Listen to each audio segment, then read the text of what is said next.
Hey there people, so I've just put the still on. We've got a new 50 litre boiler on there with a output pump to pump out the waste and or pump up warm water up to make the mashes, which brew in that box there, which is temperature controlled via underfloor heating. So the mash in there at the minute is brewing at 24.8 degrees and the air temperature in there is 18.9. So 2-3 days and I get a mash on, then I pump 25 litres into the 50 litre drum there, which has got 6 kilowatts of heater up its bum. 2 PIDs controlling. That one controls 2 kilowatts of the boiler, and that one controls 4 kilowatts of the boiler from right up at the head, picks up the temperature from there, and this one picks up the temperature from inside the boiler, which it's set at 96 at the moment, which is my end temperature, and it's at 8 inside the thing at the minute, so it's going to be about an hour to heat up. Let's run through this. So the bottom temperature there is the temperature at the bottom of the column. The next temperature there is the temperature at the top of the collimating column. That's stuffed full of stainless steel scrubbers.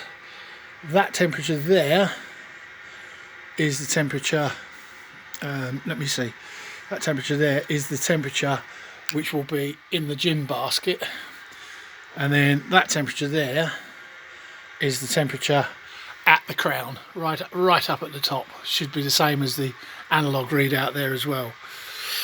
So that controls the flow through this reflux column, the amount of water trickling through that, which pre-condenses, sometimes called a deflegmator, pre-condenses it all back down into the column. It rises up again and again. That's what makes it super strong. That's the main condenser. Instead of a Liebherr condenser, I've used a heat exchanger from an old combi boiler unit. Very efficient. And then that outputs to here, which then drops into the Parrot Speak. I'll show it running later on. Parrot Speak sitting back there with the timer on it, flows into there, and the hydrometer floats up and down, and the thermometer reads to there. So that temperature reading there is the temperature reading in the Parrot Speak, and that temperature there is the temperature reading of the output water coming out of the reflux column. So that's the basic setup. I'm just about to anyway, so this is my ordinary gin mix.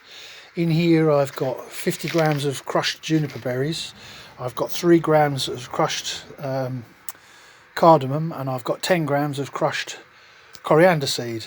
I've also got the zest of 1 orange, 1 lemon and 1 lime, and they will go into this bag, which will then hang inside the gym basket, which will then get bolted back into the gap in the column there.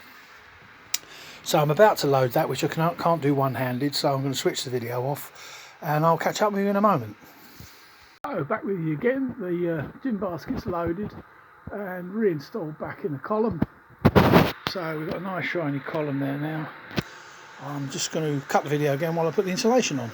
So as you can see, we've been running for 21 minutes now, and the temperature in the tank is at 26 degrees. Its first set temperature is 91. Temperature at the top of the column is still only at 12 degrees, which is only a movement really of warmer air.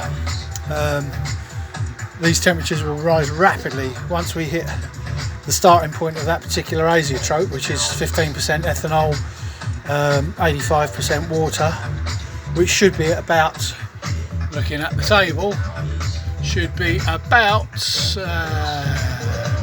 89 degrees. We should start to get takeoff. There's other stuff smeared in there, so it's probably going to be about 90, 91, and all of a sudden the temperatures through the column will start to shoot up. I'll video that when it happens, which should, by my calculations, be in about another 45 minutes, something like that. And then we'll fill up this section of the Parrot Speak once, open the dump valve, open the stump valve, out into the poison bottle, and I'm assured then that I've got any meths, ethyl acetate or acetone, all of that's taken off first, and then we let it all fill up again with the meter in the top. It runs out of there and down into the bottle, and that's my litre mark there. So every litre I then pour it into the demijohn. Once it's running, I'll video that for you.